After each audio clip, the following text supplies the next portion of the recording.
Hello दोस्तों, कैसे हैं आप सब। आशा करते हैं कि आप सभी लोग अच्छे से होंगे। धनतेरस, दीपावली, गोवर्धन पूजा और भैया दूज की ढेर सारी शुभकामनाएं, ढेर सारा आशीर्वाद। कल 2-3 बच्चों का फ़ोन आया कि सर दीपावली क्यों मनाई जाती है, धनतेरस क्यों मनाया जाता है, भैया दूज क्या होता है और क्यों मनाया जाता है। इन सारे प्रश्नों के साथ कल का समय बीता। कल दीपावली थी और आज गोवर्धन पूजा है। हमारे YouTube चैनल से जुड़े हुए जितने बच्चे हैं, मैं बताना चाहता हूँ इन सभी त्योहारों के विषय में आपको छोटी छोटी जानकारियाँ आपको होनी चाहिए, इसलिए मैं ये वीडियो बना रहा हूँ। प्यारे बच्चों, आप ये जान लें कि जो पहला दिन होता है दीपावली के 2 दिन पहले धनतेरस होता है पहला दिन, और दीपावली के 2 दिन बाद तक जो त्यौहार चलता है वो होता है भैया दूज।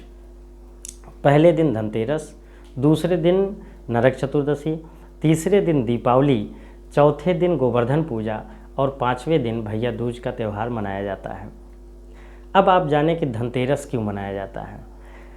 आप लोग पौराणिक कथा कुछ लोग सुने भी होंगे और कुछ लोग नहीं सुने होंगे। उनकी जानकारी के लिए बता दूं कि पौराणिक कथा है कि समुद्र मंथन के दिन, जब समुद्र मंथन असुरों के बीच और देवताओं के बीच हुआ था, उसी दिन भगवान धन्वंतरी अपने हाथों में अमृत का कलश लेकर के इस पृथ्वी पर आए हुए थे। जिस दिन आए थे वो तिथि हिंदू माइथोलॉजी के अनुसार, हिंदू महीने के अनुसार कार्तिक का था। तो कार्तिक मास के त्रयोदशी तिथि को, चूँकि भगवान धन्वंतरी का अवतरण हुआ था, इसलिए इसे धन्वंतरी त्रयोदशी कहा जाता है या धनतेरस कहा जाता है। उन्हीं के नाम पर यह आधारित है और उसी समय से भगवान धन्वंतरी के नाम पर ही धनतेरस को मनाया जाता है। जो दूसरा दिन है नरक चतुर्दशी। नरक चतुर्दशी क्यों मनाई जाती है? एक समय था जब नरकासुर जो राक्षस था, उसका आतंक पूरी पृथ्वी पर फैला हुआ था। इस नरकासुर राक्षस के आतंक को समाप्त करने के लिए भगवान श्री कृष्ण का अवतरण होता है और भगवान श्री कृष्ण नरकासुर राक्षस का वध करते हैं। इसी दिन इस बुराई पर जीत मिली थी, इसीलिए इस दिन जो है वो नरकासुर के नाम पर नरक चतुर्दशी मनाई जाती है। अब तीसरा दिन जो है वो दिवाली का होता है, दीपावली का होता है। दिवाली प्रकाश का पर्व है, दियों का पर्व है। इसके विषय में आप बहुत लोग जानते होंगे कि इसी दिन मर्यादा पुरुषोत्तम भगवान श्री रामचंद्र जी लंका का विजय करके अयोध्या लौटे हुए थे और संपूर्ण अयोध्या में दियों के माध्यम से, दीपक के माध्यम से, प्रकाश के माध्यम से भगवान श्री रामचंद्र जी का स्वागत पूरे अयोध्या वासी जो है किए हुए थे।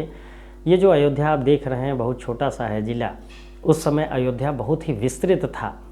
तो संपूर्ण अयोध्या वासियों ने प्रकाश के माध्यम से, दीवे के माध्यम से इसी दिन भगवान श्री रामचंद्र जी का स्वागत सब लोग किए थे, इसीलिए दीपावली जो है मनाई जाती है।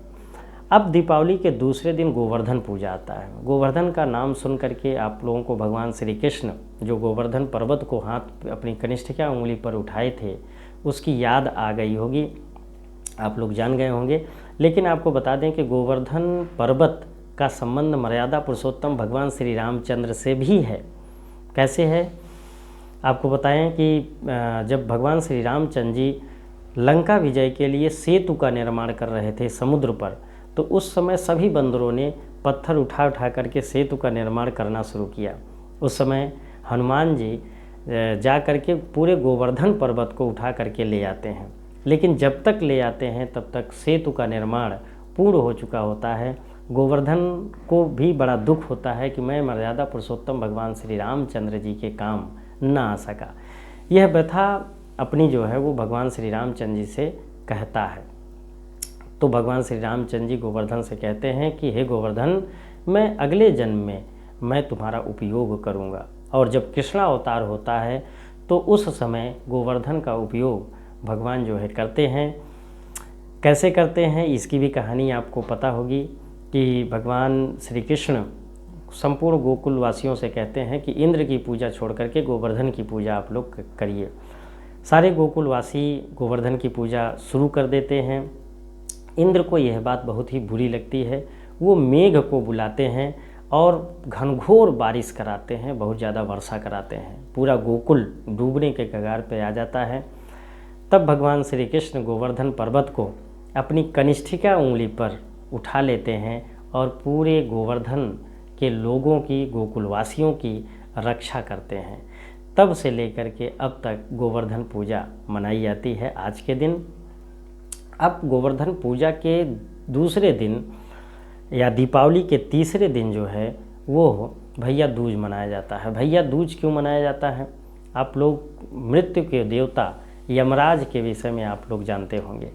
यमराज मृत्यु के देवता हैं। उनकी बहन का नाम यमुना था।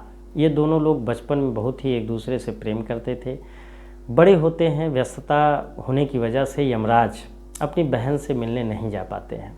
कभी अवसर आता है तो वो अपनी बहन यमुना से मिलने जाते हैं, और जब जाते हैं तो उनकी बहन बहुत ही आदर सत्कार करती है, उनकी सेवा करती है। उस आदर सत्कार सम्मान से प्रसन्न होकर के यमराज अपनी बहन से कहते हैं कि वरदान मांगो।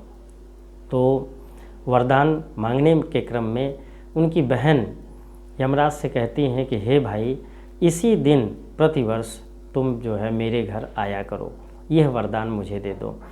तो उसी दिन से यमराज